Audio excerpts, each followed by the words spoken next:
खड्डेमुक्ती मुंबई नाही तर खड्डे फक्त मुंबई.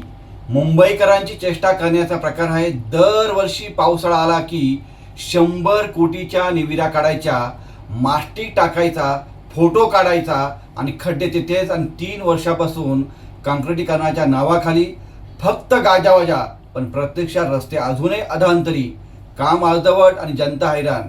मुंबईकरांच्या भाषेत सांगतो, हा डांबराचा नव्हे तर भ्रष्टाचाराचा रस्ता आहे. खड्डे बुजवण्यासाठी सत्ताधाऱ्यांनी आपली लाज बुजवावी.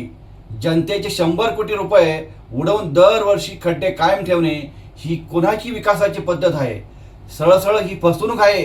मुंबईकर आता विचारतो आहे, खड्डे का पडतात, काम का टिकत नाही आणि जबाबदार कोण?